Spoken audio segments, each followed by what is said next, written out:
Hello, everybody, and welcome to the very first ever Tanya Summit presented by Beis Rivka Alumni Association. We are so excited by the positive feedback and by so many of you that joined us.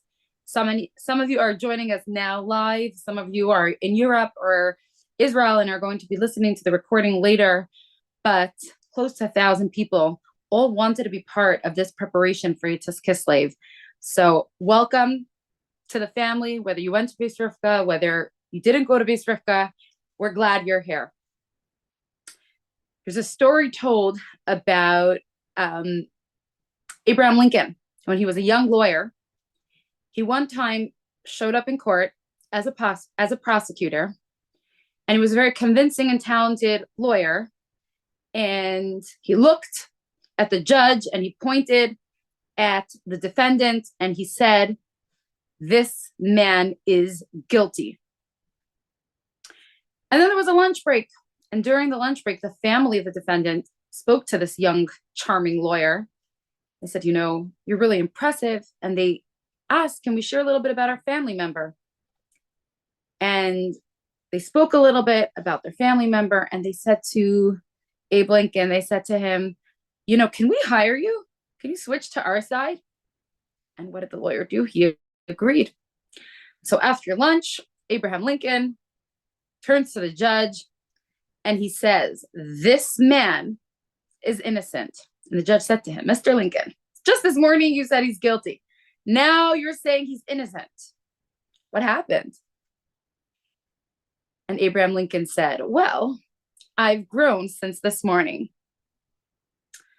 We really hope that these 6 half-hour classes will give us food for thought, food for our soul, and that we're all going to grow and expand in our understanding of Tanya and our excitement for Tanya, and that when we come to Friday to Yitzhak Kislev, we feel prepared, excited to start the cycle of learning Tanya again.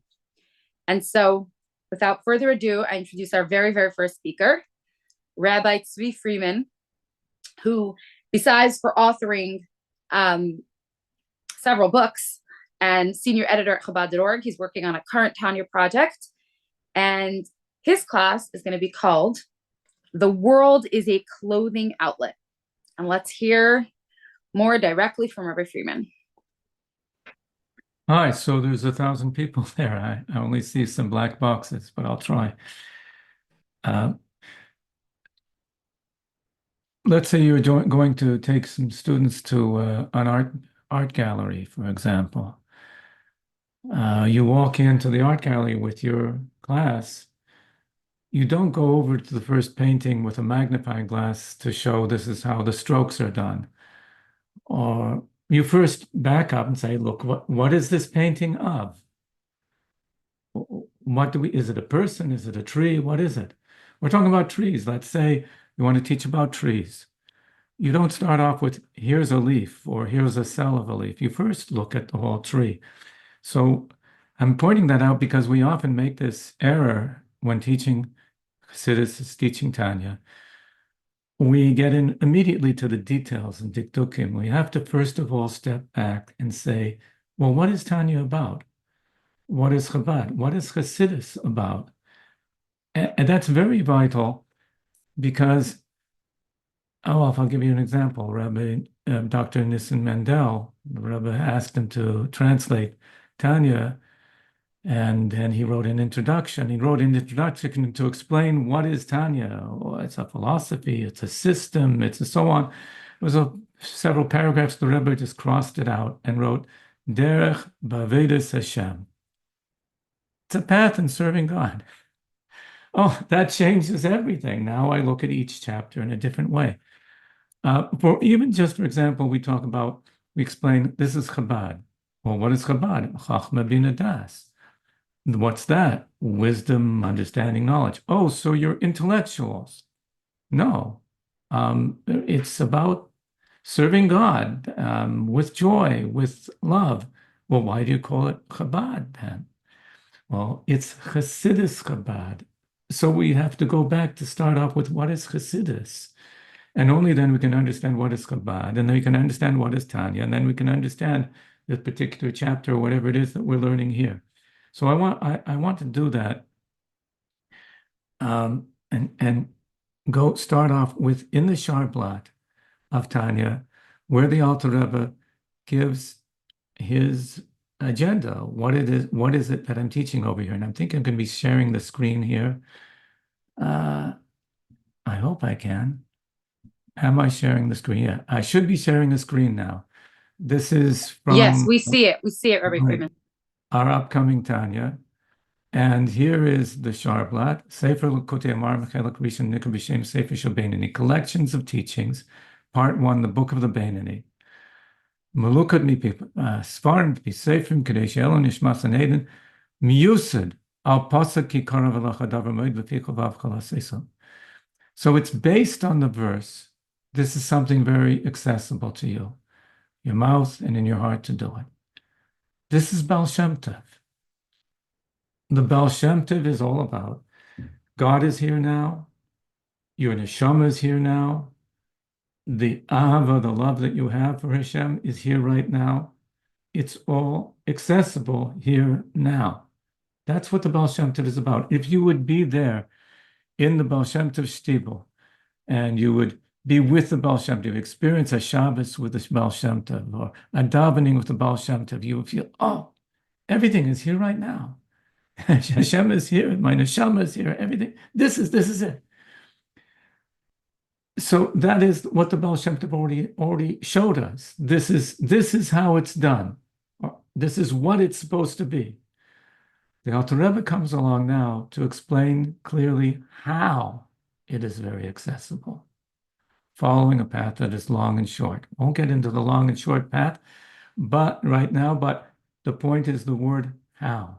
Tanya is about how to do it. So this is the way of the Baal Shem Tov, which is about simcha, ahava, closeness, immediacy, and the way, and it's a way to get, you have to get to there. There's a path to get to there. How? Through Chabad, through Chochmah Bina Das. You can get to your heart, and from the heart into everything else that you do. Okay, so that's the ikar that we're going to look at, and then we'll go on. I think I had another one I wanted to share here once I had to figure out how to share things. I guess I have to stop sharing this one and try sharing another one. Yes, this is a chart. I hope I got. Did that one come up? I don't see it there. I'm going to try again. I wish this would be easier. I guess this one doesn't want to share. You don't see anything there, do you? No, I don't. Not yet. No. It says your screen sharing is paused. I guess that's been boycotted now. I can't do any more screen sharing. Okay.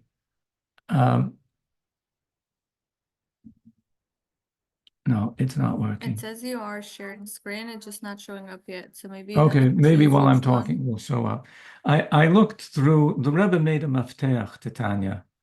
So I looked through and saw what are the words that are most used in Tanya. Well, not most used. They're not necessarily the words most used, but the words that the Rebbe refers to in the mafteach, right? It shows which words he wants to highlight and which words had the most entries in the mafteach. Well, it's commonly done when you want to analyze a book that has an index to it. You look at the index and see, and you can tell from the index, what is this book really about? From which subjects get the most mention in the index. So I looked and I saw that the topic most mentioned in the index was the neshama, nefesh and neshama, the Rebbe put together. Okay, this is very significant. There's really more about the nefesh in Sefer Tanya than in any other Jewish literature beforehand. Suddenly we have an anatomy of the soul. Another word that was predominant in the Miftach was worlds. There are worlds, many worlds. Okay, I'm not exactly sure about that, but number 3, with 18 entries, is Ahava. love. Yira was much lower. Interestingly, Kabbalah Soul does not appear in the Mifteach, but Ava is number three, word number 3 in Tanya. After that comes Torah, very closely behind, and Hisbeinenus, meditation, contemplation, is number 13. Those are the top 5 words beyond all the other words. And I guess this sharing is not working over here. Some things do not want to share. What can I do? But what I'm pointing out is this is really the topic of Tanya, is how to serve, how to do mitzvahs and learn Torah with ahava, out of the ahava miseteres that's inside the Jew, which is, again, the way of the Baal Shem Tov, and how that is something that's immediately accessible. So what we're going now to chapter 4, where, and I don't even know if I can share this one either, but we'll try again and see. And sharing is not cooperating, so you'll just have to trust me on this, or take a look inside of Tanya, and that'll be good enough.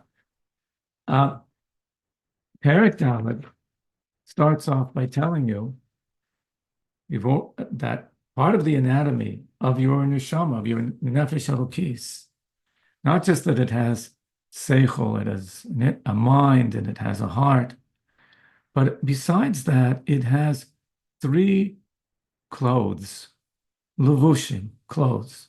What are the clothes that it has? Machshava, dibur, ma'aseh. Machshava means conscious thought, the articulate thought that's in your mind, not intelligence, but the way you articulate, the way you speak to yourself, the language you have inside, your internal language to yourself, and speech and things that you do, but not any sort of thoughts, any sort of speech, any sort of things. The particular and exclusive clothes of the neshama are the thoughts, speech, and actions of the 613 mitzvahs. So it's as though the neshama is born with this clothing that belongs to and exclusively to the neshama. And any other clothing is not her clothing. That's not what she dresses in. So the first thing, immediately, you see this is quite peculiar. Every other book of Jewish ethics, we'll call it Musar. Tanya is basically a Musar sefer. Any other such book would be talking here about hanhaga, behavior, we call it. The word hanhaga is not mentioned once in the entire Tanya. It's always called levushim. They're always called clothing, which is 2 very different words, very different ways of addressing things. People, I hear coaches and psychologists and so on talking about Tanya and the psychology of Tanya. They don't seem to address this issue. It's something very radical, something very different when you decide, I'm not going to talk about behavior. Instead, I'm going to call it clothing. It must be that there's something very different, an entirely different perspective that you have now, that you call it clothing and not behavior. It must be of great import. Well, so what is the difference? Why is it so important that I do not call it behavior and instead I call it your clothing? Well, there are many things. But let's get to the one that's most crucial over here. Generally, when we talk about the behaviors of a person, and say behavior of mitzvahs, and we ask, well, what is the point of all this? Why is it so important that you have these behaviors and not those behaviors? Well, we do the mitzvahs because God said to do the mitzvahs. I made a bris at Har Sinai. Okay, but what is the point? What's it leading to? So the Gemara says the mitzvahs were given letzaref behem esabrias, to purify us, to make us better. And so you have the Rambam, you have the Sefer HaChinuch, and others explaining how the mitzvahs are going to purify and make sense, and the Arizal as well, how these mitzvahs are going to make us better. When, however, you're talking about the mitzvahs being levushim, clothing, it's something entirely different.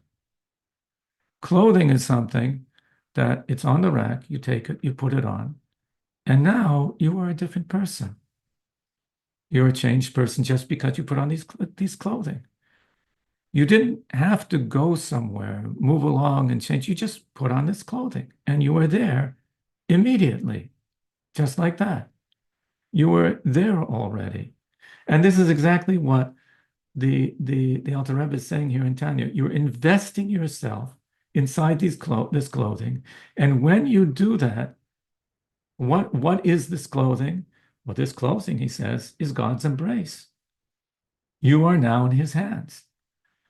And he says something quite radical, that it's not that you are putting on this clothing in order to be able to get to somewhere, to get to Olam Haba. Well, that's the way it's presented in the Arizal, but here not. No. When you put this clothing on, you are far beyond Olam Haba. Olam Haba, he says, Gan Eden, you're only getting a ziv ha'ara, just a reflection, a glimmer of light. This, you have God himself. The Eibishter is hugging you immediately there. You could never get this in the highest Gan Eden. Immediately, as soon as you are doing this mitzvah right now. So it turns out that the mitzvah is no longer a means to an end. The mitzvah is being there right now. That's where you are. Remember the superintendent of a building down here in Georgia, and he came late for work one day, and he's complaining. He says, behind the city bus, and the city bus ain't moving. They ain't moving. And then there's city trucks, they're fixing the road, they ain't moving. They're just sitting there, they ain't moving. He says, everybody's in a rush to get to work. And these guys, the city people, the city workers, they ain't moving. Why? Because everybody else is trying to work and they is there already. When you're there already. So they hit me about the line. You're there already. This is what we're saying here with this idea of levushim in Perek Daled, is that at the time of doing a mitzvah, you are there already. You're not going somewhere. You are there. What's the point of telling you that? He's telling you that so that when you are doing it, you should be totally invested, all of yourself, within these clothes. So that's the other word we get from the idea of levushim. I try to find the right way of saying that you are clothed in something. It doesn't really work. They invented this word enclothed, but it doesn't really work. I really think the right word is that when you are doing a mitzvah, you're not doing a mitzvah, you are invested in the mitzvah. You invest yourself in it. Because your thoughts, your words, and your actions are not just things that happen. They are where you are at that time. If you are speaking about something, you are there. And if you're doing it as well, you are there. But mostly, when you're thinking something, like the Baal Shem Tov would often say, "B'makom shel machshavto shel adam sham hu nimtza, kulma shlema," where your thoughts are, that's where you are. So you are invested in it. And yes, we can pull you out. You can just change your mind. Instead of those thoughts, I'm going to be into these thoughts. But at the time that you are inside those thoughts, that's who you are. That's what you are being.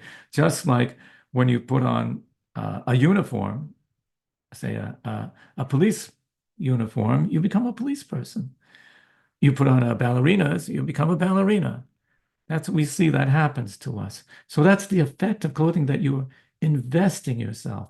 And as he describes there in Tanya, I wish I could share on the screen, is Rabbi Freeman, they were Yes. saying that it was working just with a delay. So try to share screen and give it a minute and see if it Okay. will go. I'll give that a try. I can remember which one it was I was supposed to be sharing. 1 second. Which one was it? We'll find it. Share. Do you see it? Yep, we see it. Fantastic. Okay. So this is the raw document, because this part has not yet gone to PDF yet. And here is the diagram that the artist is still working on that describes you have the 10 faculties of the neshama inside and the clothing of machshava at the top and dibur and maaseh over them. The artist is still working on that. Okay, so when we get to these three forms of engagement provided by Torah and its mitzvahs are called clothes for the nefesh, ruach, and neshama. Clothes are merely, we added these words in to explain what's going on. Clothes are merely an accessory to the person who wears them. Nevertheless, when it comes to these clothes, their quality is immeasurably higher and greater than that of your nefesh, ruach, and neshama on their own. Gavha v'gadla ma'ilosum le'ein kates v'seif al-ma'ilus nefesh, ruach, and neshama atzma. This is an amazing idea. You are putting on clothes that are way beyond your neshama. Your neshama is a chelik elokah mimal mamish, a chunk of God, so to speak. You've got shares in God right over here. It's Him. Well, we say, well, yeah, but it's eser keiches, it's seichel, it's midas, it's a mind, it's its own particular being now. Whereas these clothes that you're giving the neshama now are absolute divine clothes. They are higher and greater, he says, because they're clothing of Torah. As the Zohar says, Torah and God are completely one. So you're wearing God. Why are they one? Because Torah is not just profound wisdom, it is God's wisdom and desire. And God himself at his essence is entirely one. So if you're wearing his wisdom and his desire, you are wearing him. He is the knower, he is the mind that knows, is quoted from the Rambam. So now, he says, so it's true, God is called infinite. His greatness is unfathomable, and no thought can grasp anything about him. The same is true of his will and wisdom. It's written, there are no means to understand him. And it's also written, if you'll seek to fathom God, will you achieve it? And it's written, for my thoughts are not yours. So we have explained here in a little parenthetical note that we learned that already that you can grasp. You're grasping Torah. You grasp it as much as you can. Then you're grasping Hashem, because it's his wisdom. But here we're saying, but you can't grasp him. There's no way to grasp him. So it's a problem. If he gives you his authentic infinite wisdom, it should be impossible for you to grasp. But if he provides you wisdom that you can grasp, it's not his authentic infinite wisdom. But we say he's provided you that infinite wisdom and you're grasping it every time you learn Torah. So how's that possible? So there he explains, goes on and Tanya explains that that's what the Chachamim meant when they said, in that place, that very place where you find God's greatness, there you find his humility. That God takes this infinite desire and wisdom, and he, so to speak, he compresses it into all of these mitzvahs and all these things that we do. And so once he's done that, now when you're doing this, you are being embraced. I'm going to scroll down to the end. You're being embraced by God himself. So we say that's why the sages said one moment of returning to Hashem and doing good deeds in this world is better than all the life of the world to come. You know, the Tzemach Tzedek said that this Mishnah is really the whole answer in Tanya. Everything is here in this one Mishnah from Pirkei Avos.